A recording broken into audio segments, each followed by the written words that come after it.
Welcome to REIN, the Real Estate Investor Growth Network with your hostess, Jen Josie. Join like-minded real estate investors and accelerate your business towards greatness. You will hear step-by-step strategies for success, interviews with real estate rock stars, and we will dig deep into past projects where we bear it all, including the good, the bad, and some just plain ugly. So get excited. Here's the bestower of badassery herself, the real Jen Josie. Listener discretion is advised. Hi, and welcome back. I'm Jen Josie, creator of REIN, the Real Estate Investor Growth Network. Whoop, whoop. On today's episode, we have a guest that will be sharing their badassery. But before we begin, here's today's badassery bestowment, my little badass gift to you. Today's topic is banks. Establishing a relationship with a bank is so important to grow your business. It's much wiser to go with a small local bank, for there is a lot more flexibility. When you work with these smaller local banks, you can develop better relationships because you are dealing with the same folks every time. Because they are familiar with your finances and want to build their base of local clients, you have a greater potential to be approved for business loans or lines of credit, receive competitive refinancing terms, and more. So, when you pass go and collect $200, make sure you deposit it with a trusted banking partner. Now, on to today's episode of the Real Estate Investor Growth Network podcast. We have with us Stephaine Betters. Stephaine is the co-founder of Better Path Homes, a single-family residential wholesaling and new build company in Charlotte, North Carolina. She is also the founder of Left Main, a CRM for real estate investors via a partnership with Salesforce, and the founder of Social Media REI, a Facebook marketing company specializing in finding motivated sellers. She recently retired as a cardiothoracic surgery nurse practitioner. She believes that her background in medicine has been the key to her success in the business arena. Everything boils down to taking care of people and helping to solve their problems. And this is Stephaine's favorite thing to do. It is my pleasure to have her on the show. So welcome, Stephaine. Hi. Finally. You know, I first saw you on stage. We were at a conference. Our good friend, Terry Thayer, he has a retreat, shall we say. It was in Jamaica. And I saw you on stage and you were just crazy fabulous. What I really like about you, because I'm a former school teacher, you are a very good educator. So I have been looking forward to this interview.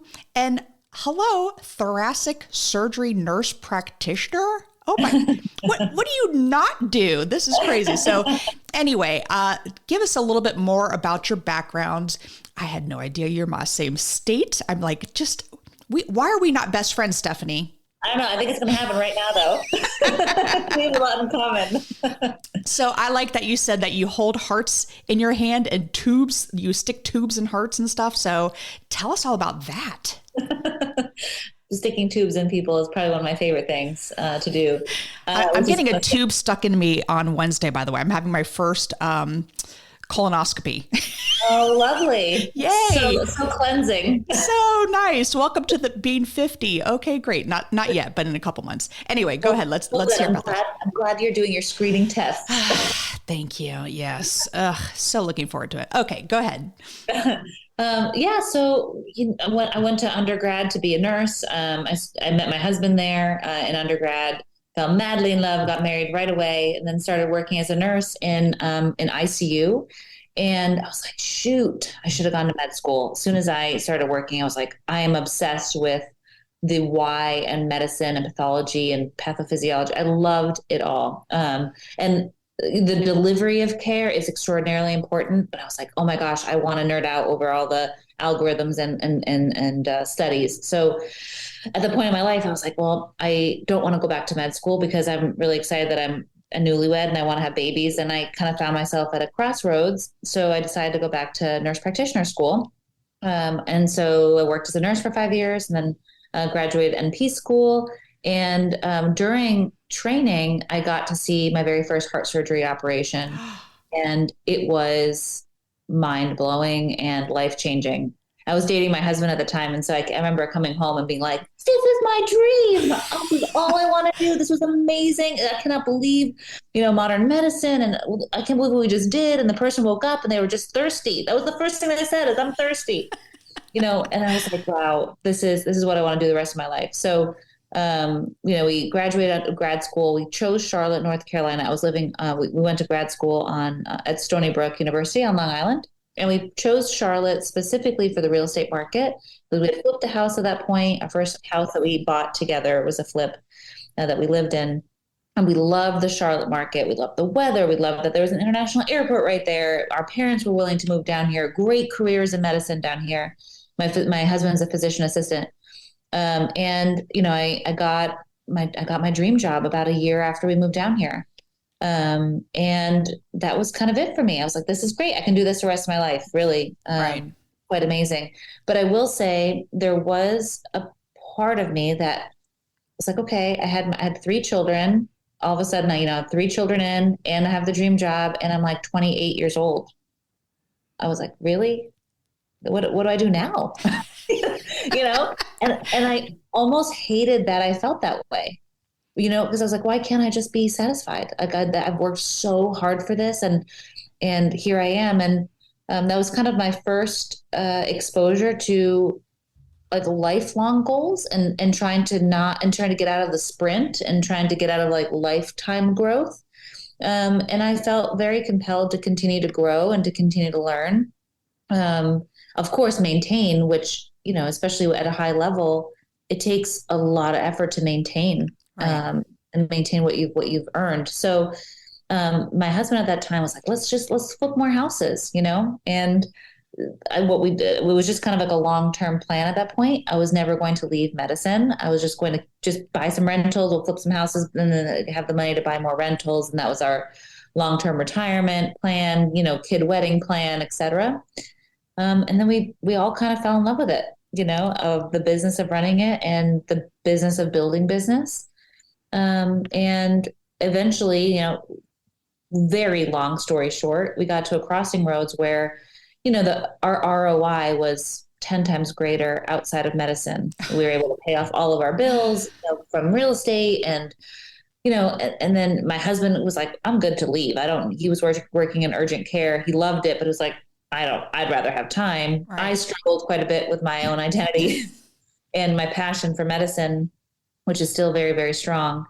And I recently decided I have to choose time. It's not necessarily about money or security. It's mostly just about time. And I only have so much and my children are growing. And I am very blessed to have this choice of, being able to architect what I want out of life and what I want to do with my time and choose. I can work from any country in the world at this point. I'll still work, but I can choose these things.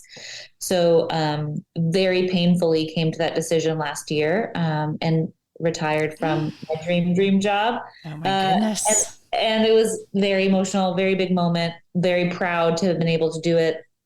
But I decided I'm going to do that for 10 years, 5 to 10 years. I'll negotiate it. I'm going to definitely not go back for at least 5 because then my oldest will be in college in 5 years, which is just freaking nuts to say. And then my youngest will be in college in 10 years. So I'm like, I have such a finite period of time in this zone and I'm blessed with this choice. So now I just do business stuff. I do our real estate company with the software company. The software company actually recently acquired my marketing company. So it's kind of one arm now. And that is where I spend most of my time. And it's amazing. It's super challenging.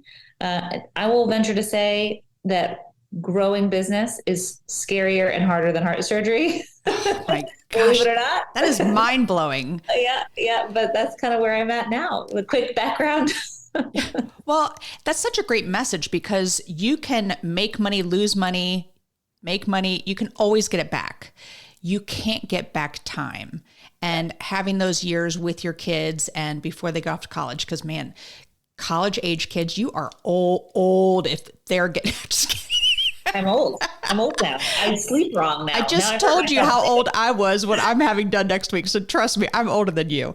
And in addition to making these great businesses, you make great t-shirts because they're very comfortable. Because my husband has your Left Main t-shirt that he got in Jamaica. He sleeps in that thing. He loves it.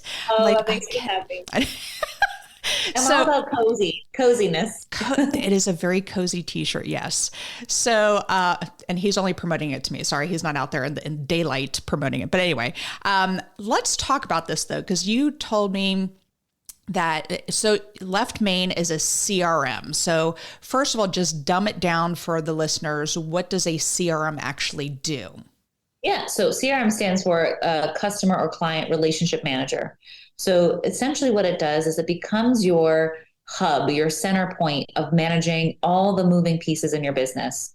So for us, that's generally leads, right? Homeowners that have opted in to an offer on their property. It can be prospects also, but almost universally it starts with leads, depending on our businesses. And then it manages that lead process, like the following up, the trying to reach, the documentation, the screening, the script. All the activity associated with just trying to actually talk to a human being who clicked a form that they wanted to talk to somebody, right? And then it'll also manage the sales process. So, yep, we got a qualified lead. Now it's a potential sale, managing appointment setting, appointment reminders, emailing back and forth with the homeowner, drip sequence campaigning, offer calculation and rehab calculation, all the notes associated with that. And then transaction management. Okay, now you got the contract signed, all the things that need to happen next, right? All the to-do lists, all the files and the contracts, the buyer relationship associated to that transaction if you're wholesaling, expenses related to that transaction from anywhere between, like paying off a lien or getting a notary to sign documents to like the full rehab of this property and how do we organize that?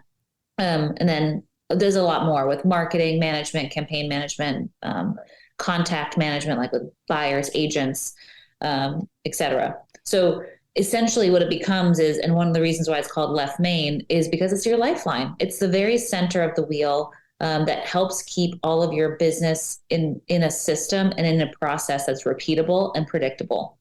Trying to like quiet the chaos, have procedures that we go through, have checklists so we don't forget, and have everything organized in one place so you can find it. So your logo for Left Main is a door and it has 18. What's the significance of the 18? 18 is special. 18 is the year that Better Path Homes merged. So it was Better's Homes of the Carolinas. We merged with New Path Properties, which is Jeff Johnson, his friend of ours and partner now in Charlotte. We merged our two companies to become Better Path. And that was the first year. I also met Gary Harper and Susan Harper that year. And they kind of helped facilitate this merger. And it was life-changing because I felt that for the very first time, I had a vision of what we were going to do with our company and a path to execute. I thought I was a decent operator before that. We had been operating for 4 years prior, but that was very eye-opening. And it just really changed the trajectory of my entire business life and personal life, of course, too. So that's why 18 is special, 2018. Very nice. I was curious because I kept seeing it. First of all, it's sleeping next to me, so I see the door with 18. But gateway. So there are dozens of CRMs out there. What you said about yours that made me go, whoa, what? You take care of all the transaction coordination up until okay. Does anybody else even do that? I don't know. I don't think so. I don't think so either. My jaw kind of dropped when you started saying that. I was like, what? I did not realize that aspect of it. But to get up to the leads, to get something under contract, how are you getting those leads? And I know you just added direct mail as a facet to this. So, and direct mail is my all-time favorite. But what were you using before direct mail? The direct mail is a huge lead source, especially niche lists. That's kind of my personal favorite for Better Path, just being really, really targeted. We also use direct mail too for follow-up, by the way. Like if we've had an appointment with somebody, we send them a letter. Nice. Or if they're difficult to contact, even if they've come from your website or something, we send them a letter too. It goes a really long way. But we do a lot of online marketing. So Facebook, Google, SEO stuff, a lot of branded little mini events locally too.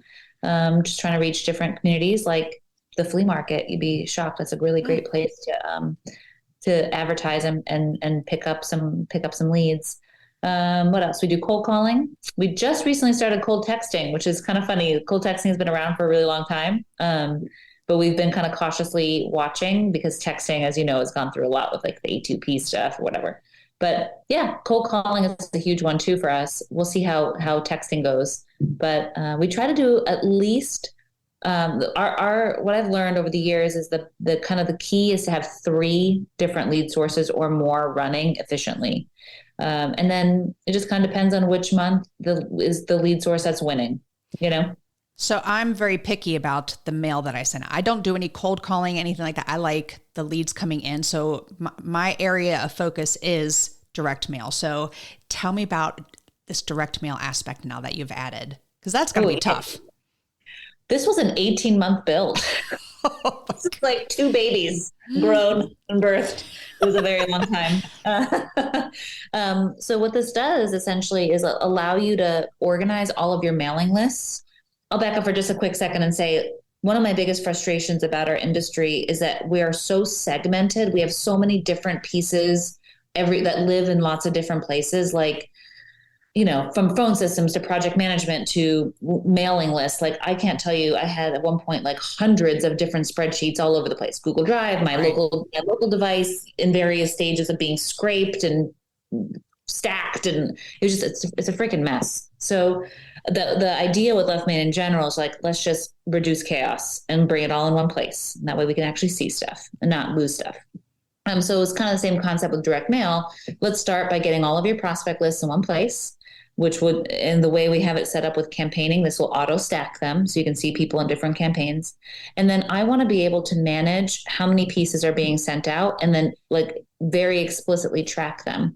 So one of the pain points that we had before with mail was in order to get, you know, good pricing on postage and pieces, you just had to buy giant amounts. So you'd have these big expense kind of like peaks throughout the year where you spent 10K on pieces and then like you drip mail them over the course, you know, of time. And then how do we take people off that list? How do I add more people to this list? How many remaining pieces do I have left on this pack that I bought? So what we've done here now is gotten this, just essentially you just get bulk rate. Like it's just bulk price, even though there's no minimum. So for example, if you want to mail your entire list of 10,000 people, you can mail 50 a week if you want until the whole thing runs out. And the whole campaign management is done inside Left Main. So you can say, I want these 10,000 people to be mailed every Friday, 50 pieces for a week until it runs out, and it just runs. You don't have to manage it any more than that. And then you can also click and just send one mail piece, just a random one to a lead that you maybe had a good conversation with, and control the entire process. You can pick different postcard templates, different letter templates, handwritten templates, not ballpoint handwritten, but like handwritten font, right?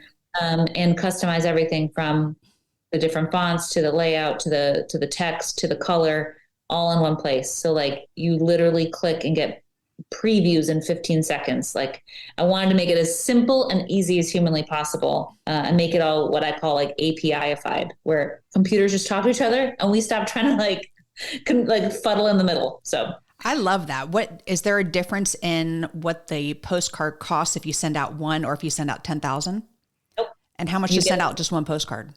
I think it's the postage just went up.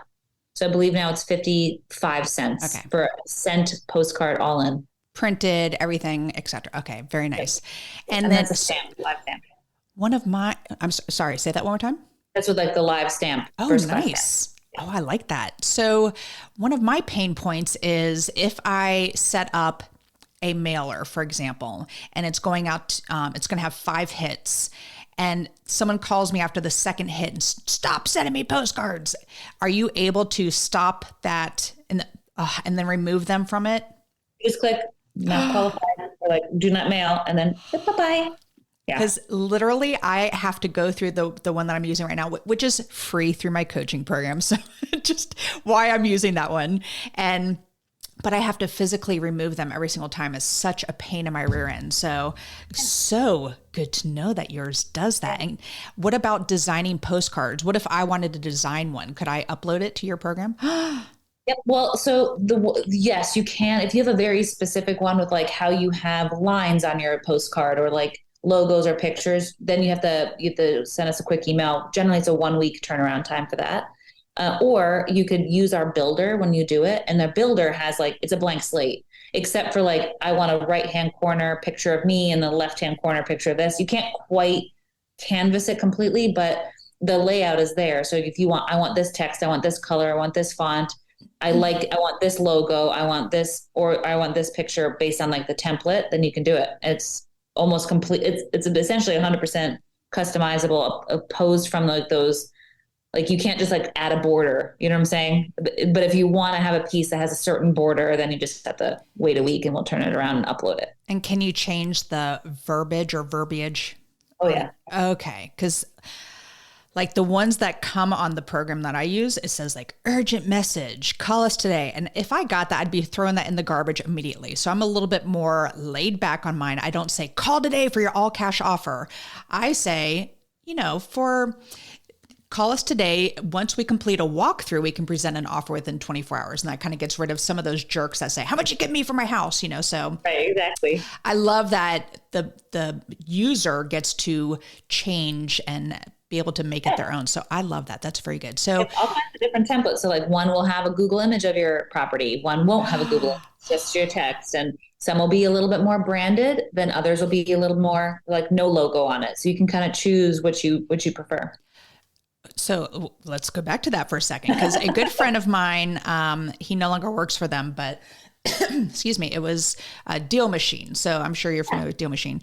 And I remember using that app, and I felt like a stalker because I was going around taking pictures of houses to put onto the postcards. And I felt like people were like, get off my lawn, so, so I love that you can pull the Google image. Now, say if you're sending out 100 postcards, is it 100 different images if you choose to, you're nodding yes. Oh my gosh, you guys, I'm like watching this. I'm getting so excited. She's not even answering. She's nodding, and I'm like, yes. Oh, that is amazing. Yeah, it's a big problem for our industry, and the big picture here is we're behind. Like our tech in real estate is kind of sad. I mean, look what Zillow did. Look how disruptive that was, right? And it's actually quite basic, tech, and we're all just so deprived. So my big mission here is to make things easier, to solve one problem at a time.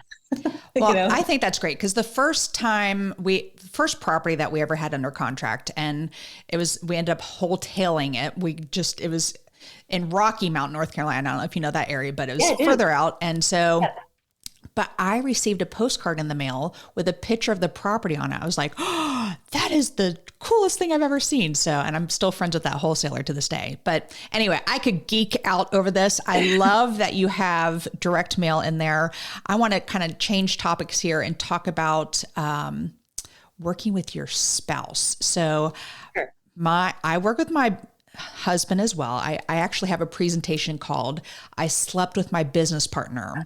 5 factors to follow when running a business with your spouse. So again, another topic I love to geek out on. So what are some systems that you all have in place to help you achieve success throughout your partnership here?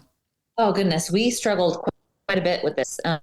It started off very wonderful because we're a good team, like in general, I really, really like him. And, it's funny. Sometimes I forget. We'll go out to dinner. We'll go out to dinner and it'll just be us because you get away from the crazy. And I'm like, I like you. Like, I know you're my husband, but like, I really like you. You're fun to talk to and be with. So in the beginning, it was very kind of rosy colored. And then as pressure mounts, it gets a little bit more challenging to work together in an efficient way while still maintaining like the health of your marriage. So we worked together as CEO, COO. He was CEO. I was COO for about 6 years. And what we really had to do was create extremely strict boundaries, because in the beginning, everything's just kind of a mess. So like you're all just doing everything. Who has the kids? Who doesn't have the kids? Who's going to run out to the thing? Who's going to stay home? Like it was very much one person's command center, the other person's backup, and then the roles are essentially shared. So that worked for a little bit, but it was too much chaos and I didn't know what was done and what wasn't. So we started kind of segmenting roles. And my role typically was like operations. I think I'm just kind of more operations minded in general. Right. So I started taking things like, I'm going to do transaction coordination. I'm going to do like lead management, right? And he's going to do sales and vision stuff or whatever, or even project management stuff. He did more of that in the beginning. And then as we grew, we were able to hire out those roles and then kind of both assume more leadership roles with people.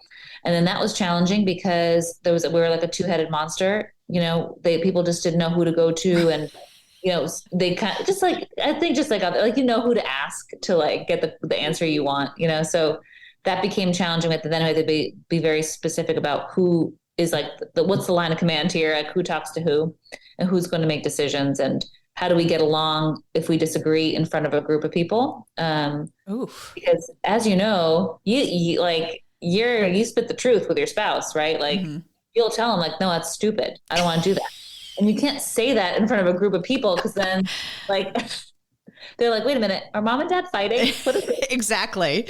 So that became challenging too. And we had to be really careful about how we responded to each other in front of people and like have our own conversations about stuff or arguments and, kind of the background and have a united front. And then, honestly, we got to a point about 6 years in where I was just kind of tired and I'm feeling a little burnt out that I couldn't really escape business. My husband has a lot of great ideas and amazing vision, and he's very, very intelligent. And I think his ideas are fantastic. He can't help but tell me his ideas. And then when he tells me these things, I can't help but like think 3, 4, 5 steps into implementation. So we got to this like point where I'm like, you have to stop. Like, I can't take it anymore. I'm hiding from you. I'm like, I'm in the bathroom. You can't come in. I'm just sitting here on my phone. And or be like, I'm just going to take like an hour shower because he can't talk to me in here. So I got to this point where we almost started like resenting each other, where he was like, she isn't listening to me. And I was like, I cannot take another task from you. I just can't right now. So we kind of openly discussed what the end game was here. And we decided that ideally we're not working a CEO, COO relationship at work because it's really kind of creating boundary problems at home. Like I can't, I was no longer like his wife. I was his business partner all the time. And that works for a long time, but it comes to a point where like, okay, what's the game? What's the plan here? So we decided that I was going to exit Better Path Homes and kind of go into a ownership role only, like board of directors role. And we would hire someone to take my place as a COO. Ooh, I love that. So we did that in 2020, January 2020. We were like, this is going great. This will be the best year ever. Oh my goodness. But it did fine. And so we promoted from within, and his name is Matt. He's still the COO. And it's so much healthier. It's so much healthier for us to do it this way because now we can just consult each other and I don't feel so tied to the result. I can be tied to the discussion. And then I know that he's going to take it to the end with Matt or whatnot. And then same thing with him, like, Left Main launched in January 2022. That's when we got the partnership with Salesforce kind of ideally. I mean, I still can't believe how that happened and lined up, but he kind of consults too with Left Main. He understands our business avatar. Obviously, he's a user of Left Main. I built it for Better Path. And it's nice. It's nice to be able to like dump like, blah, this is what I'm worried about. This is what I'm stressed about. Oh my God. And then not be the one to have to pick up the pieces. So that's kind of what ended up working for us. And I've seen other couples go through it. And I think having an end game of like when the boundary is going to be drawn is helpful. So one thing that we do that is extremely helpful, we can go back into this, but we have a weekly meeting. Now, yes. Granted, we see each other 24/7, it feels like, because we both work out of the house. But we have a spreadsheet that we do, we transfer, and we do a new one each week. And, this is what we have to get done this week. But even though, because you just kind of assume, you get into this role where it's like you can kind of read each other's brains. But then there are times where you're like, wait, no, I totally missed. And so having those weekly meetings. But I like what you're talking about, the determining roles, because what we did, we broke out our business. I think it was like 6 parts. And then each one, say marketing is one. Who's going to do what? Now, I married an accountant because that is my least favorite aspect of business. I was a teacher at the time, but still, I was like, ugh, thank goodness. And I am the mouth. So you were talking about your husband being more on the sales side and Vance, my husband, does everything paperwork and something that requires tests. So if he real estate license came around, I'm like, you're doing it. I can't take another test. So he did that. But when we determined roles, so back then I was running the business full time and he was still doing his W9, W2, W9. W2. W2, thank you. And so, but then when I started coaching, he started taking over things that were my roles. And so I had to let go of some of those things. And, even throughout the years, do you ever go back and you hired someone to replace you. So I love that aspect, but, just staying in your own lane, I think is so important. And just determining who's going to pick up the mail from the mailbox or, post office, who's going to be doing this, who's in charge of doing deposits, etc. And then if it's not working, go back and revisit it. I think it's such an important aspect of a, team to work together. I'm not to the point where you are by hiring someone to replace you. So I just, I'm in awe, and congrats on joining Salesforce. I didn't realize that just happened in 2022. 2020. Oh, okay. I thought you said 2022. That's maybe good. Sorry. It happened in 2020 also, at the same time that I left Better Path as a COO, which was not expected. I did not anticipate that. All right. So I love everything that we have been talking about so far. A lot of my listeners are beginners, just starting. So if they were to get involved with Left Main, how would that help their business? Well, to be a good fit for Left Main and for us to be a good fit for each other, you definitely have to have already been marketing or starting, have marketing channels coming in or a plan for marketing, because that's really when lead management becomes extremely important. If you've invested money in paying for leads or paying for direct mail, you can't afford to drop those, right? Like you've got to have a system that can help you stay organized and then also automate. Right. And when you're new, automation is huge because you're wearing so many hats. You know what I mean? Like you can't be answering the phone live or responding quickly when you're out at a property walking it. So it's really helpful to have like a drip sequence that just hits them really quick. And at least it just touches them and you can get to it as soon as you possibly can, but you don't have that anxiety of like, no one said anything. So, the automation is very, very helpful. But I think also the important thing is to distinguish what you want to do from this business. Mm-hmm. This system is built to help you grow, meaning it's built to have different swim lanes for people to assume at some point, and have really clear handoff points. So the idea is generally, if you're marketing, that's when you're kind of the first fit. And the second one, which is secondary, you don't have to have this right out of the gate, but there has to be in general a desire to have other people involved in your business besides just you.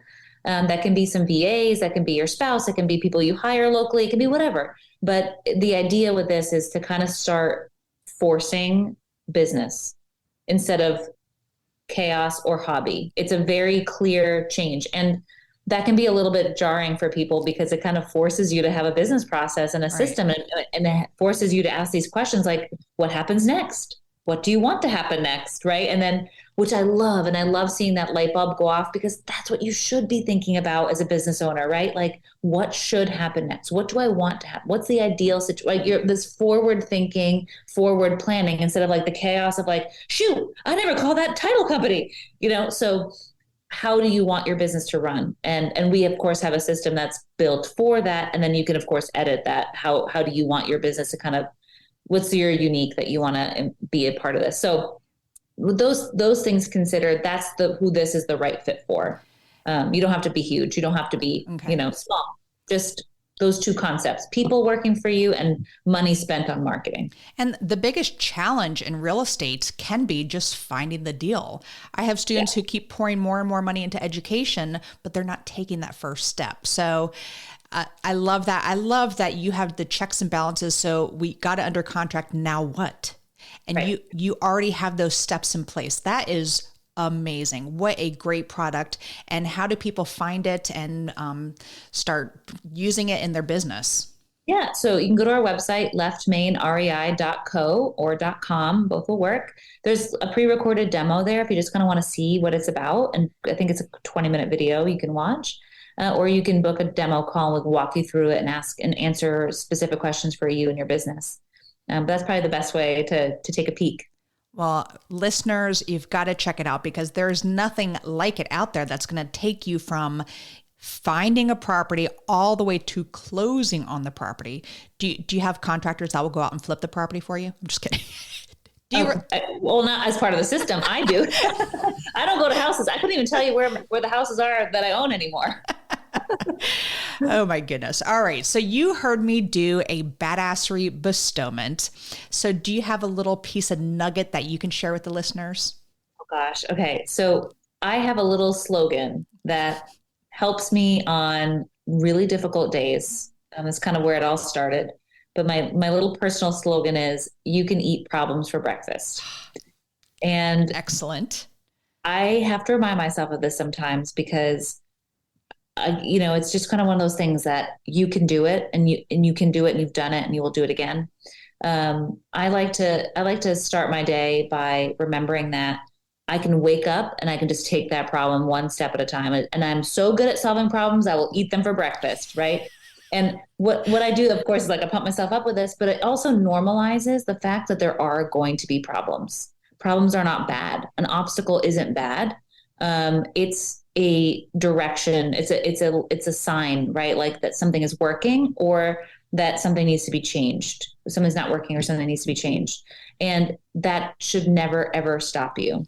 There is always a way through. There is always a solution. It may not be an instant solution, but there's always something that you can do to influence, at the very least, your problem, if not solve it.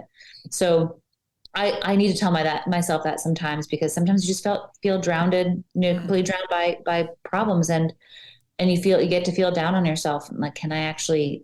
What am I doing here, right? And I want everyone to be able to have that core value, like you can eat that problem for breakfast. You can wake up, piss excellence. For breakfast. I love it. And because there's never any problems in real estate ever. This is just smooth sailing, right? Yep. Right. Of course. Yeah. No bumps. Ever. Yes. Yeah. Well, this has been amazing information. And I had said earlier about how I love how you present things because you are an educator at heart. And I love that. And I've been spying on your website and stuff, and you have all these videos for people to watch, webinars to sign up. So it's not like, here's our CRM and go. It's just, you are handheld through it because they can be confusing. I love that you're adding the whole direct mail aspect to it. I feel like direct mail is super hot right now, just because where the market is, that people are like, oh, I hear, and interest rates are going up and, houses are sitting longer. So hitting them by getting leads off market at this point is just, I think, such a great way to go. So thank you for sharing all that. And the second half of the podcast is what makes Stephaine Betters a badass. And I use the acronym BADASS, and the first letter is B for book. What's a book that's made a huge difference in your life? Gosh, my favorite one and biggest impact has been Jim Collins' Good to Great. Oh, I have not read that one. I'm writing it down right now. It's really about kind of business, what makes good businesses good and what makes businesses great. And there's so many core nuggets in there, but one of the ones that really helped me, especially at that moment. I think I've read it a couple of times, and each time I get a different thing for my scenario that I'm in. But one of the reasons why it was such a big eye opener for me the first time I read it was about confronting brutal facts. Like, don't avoid the brutal fact. What is the fact? And then you maintain hope when you have this called the Stockholm syndrome. And how do you maintain hope and move forward when you get hit with a brutal fact? And what a big distinguisher from good companies and great companies was companies who took it, owned it, and made a big decision about how to move forward to greatness. And a lot of the times that was dropping preconceived notions or what worked in the past, and continued to innovate and listen to the market and made changes accordingly. And that was just that was so impactful for me, because I'm one who's very tactical and problem oriented. And that kind of normalized it for me. Like, this problem is telling me something and I need to listen and innovate and adapt. And I felt like that was kind of a cool message. There's a lot of other ones there, like the hedgehog. Oh my God, there's so many nuggets in there. Read it. It's great. I'm going to have to check it out because Jim Collins, I wrote it down. I like a Tom Collins. That's a drink. Anyway. I'll have one too. Okay, perfect. Excellent. By the way, we get to hang out. Let's just do a quick shout out to our friend Noah Harris, who is putting together an event.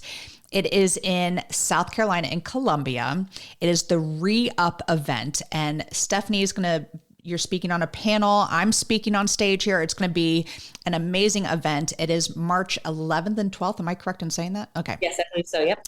So go check out reupmeetup.com. So REUP meetup.com. And it's a very affordable event too. So there's not a ton of big networking events and there's amazing people coming from all over. And Stephanie, I can't wait to see you back on stage because you're so good at it. So yes. All right. The first A in badass is advice. What's the best piece of advice you've ever received? Keep everything on the table and open for discussion at all times. I got that piece of advice during premarital counseling. Oh. And I find that to be extremely valuable for our marriage and also for our business, being very open to talking about everything and keeping open lines of communication. Nothing is off limits to talk about in our marriage. For example, I can tell him, hey, this really hurt my feelings and I don't have any secrets. And all my feelings are on the table. So we try to squash resentment. And I think that's also translated nicely into business because we have an open door policy. I want to hear ideas. I don't want you to think that I don't want to hear things. I'm willing to discuss things deeper. I think openness in that communication is been extremely beneficial. I think that's excellent advice. All right. The D in badass is drive. What drives you to be successful? Impact. I think that goes back, to medicine too. I want to make a positive impact in any way that I can and just truly help people. How did you get involved with real estate? Did you do an education program or, I know you had flipped a house that you lived in and literally that's it. We bought a book at Lowe's that said home improvement. Oh my gosh. Yeah. We just started. Yeah. That is so impressive. And just tell me really quick about so how many doors do you have right now? Well, we just sold a big multifamily property. So we're I've got to retally it after that sale, but about 1,000 or so. Just 1,000 or so. I have a goal of having 101 doors by the end of this year. Ooh, I'm manifesting that goal out there. I have 80 more to go. And then you have so you combine two of your business or you have three multi-million-dollar businesses? I have three. Okay. I didn't talk to you about my consulting company for Salesforce, but so social media got combined. Social media REI is a 6-figure business. Left Main, Better Path Homes, and Main Dev are all 7-figure businesses. Oh, wow. Goodness. Good for you. All right. The second A in badass is aspiration. I'm a big goal setter. So what is a goal you are currently working on? I was debating whether or not I should say it because I'm kind of scared to jinx it. I just manifested my goal. I'm getting 101 doors by the end of the year. Go for it. All right, here we go. My big, hairy, audacious goal is to have Left Main become the real estate cloud for Salesforce. It is within reach and the path is clear. I have a couple stepping stones. It's going to happen. And Salesforce is such a great platform. Are they great to work with or they are amazing to work with. Nice. I have an incredible partnership with them. The team that we work with and we kind of the way we work currently in our current situation as a partner, we have a couple different teams that we collectively work with. We aren't Salesforce. We aren't owned by Salesforce. We're completely independently owned by me, but the partnership has been fantastic. And they've really helped us grow and kind of put their arms around us. And because of Left Main's success, it's highlighted this segment that's been completely underserved, which, is kind of my mission, right? Why is this industry so underserved with technology? Where are we? So we've gotten their attention and we've had a lot of resources now start to be dedicated to us to grow. So Salesforce has all these different clouds like Sales Cloud, Marketing Cloud. They have a financial cloud, an automotive cloud. And it's kind of it's big, broad categories, but then they also have, large segments like manufacturing, et cetera, on there. And we have the opportunity potentially to be the real estate cloud. means we can, provide services to an even broader number of people. So it's very exciting. That's my big aspiration is to accomplish that. So, well, the sky is the limit for you. I'm very, very impressed. And we use Salesforce with, our coaching with Homeschooled by Tark. That's what we use. Yeah. But even when I worked for Aetna, after I was a teacher for 16 years, I went to an equally abusive industry with health insurance, and because I love abuse. And so we use Salesforce then. So, good for you. That's amazing. All right. The first S in badass is for systems. What systems do you have in place? I'm sure you have a million that help you achieve success. So, business-wise, Left Main is our big one. That's what helped us grow Better Path Homes, is having a really good CRM, right? So that's probably my favorite system.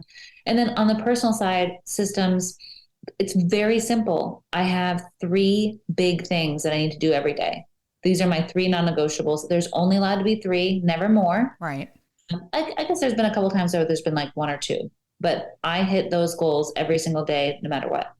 Sometimes that's making a phone call. Sometimes that's taking a shower. Like, it's crazy. Sometimes I'm not in a great personal place. So like, has it been a day or 2 since I've showered? I don't know. Right. Or going for a walk, right? Like, it can be a business goal or it can be a personal goal, but I hit those every single day, no matter what. And that consistency, that little system has been monumental. I've been able to accomplish a lot with just 3 really big things a day. Yeah. So the non-negotiables can change every day. Absolutely. Yep. Okay. Got it. Yeah. It's not the same goal. Every day before I start my day, I determine what are the 3 most important things that I need to do today. Awesome. By the way, sometimes it's my kids.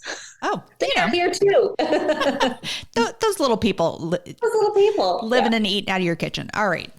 Well, this is great. To wrap this up, the final S in badass is success. What does success mean to Stephaine Betters? And you go by Steph sometimes too. I figured now that we're best friends, can I call you Steph? You can absolutely call me Steph. Yes. So what does success mean to Steph Betters?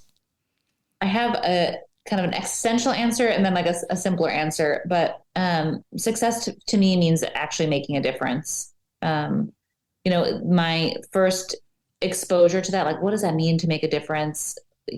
Sometimes it's not named. Sometimes you don't know that it's you, or people don't know that it was you that made a difference.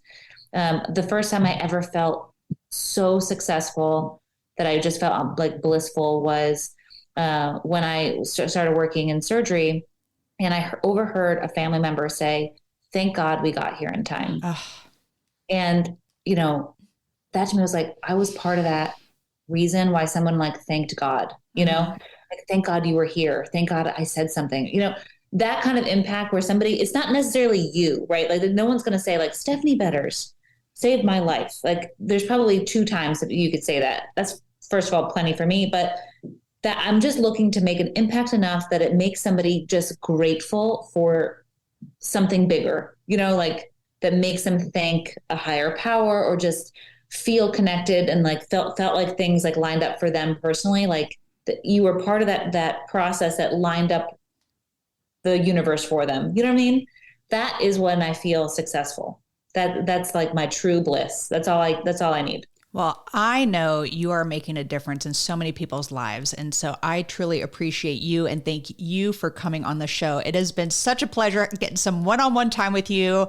You are fun to stalk on social media. So how do people find you? Speaking of social media, what's the best way for people to find you? I'm on Facebook, Stephaine Betters. My Instagram is @StephBetters. And you can email me, Stephaine@leftmainrei.com. There you go. Wonderful. Thank you so much for being on the show today.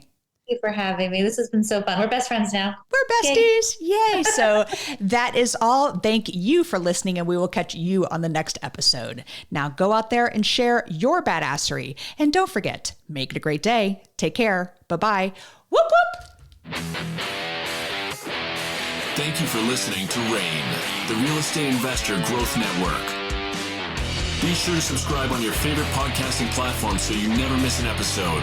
If you need more badassery, you can follow Jen Josie by visiting therealjenjosie.com or become a member of REIN by registering on REINmastermind.com.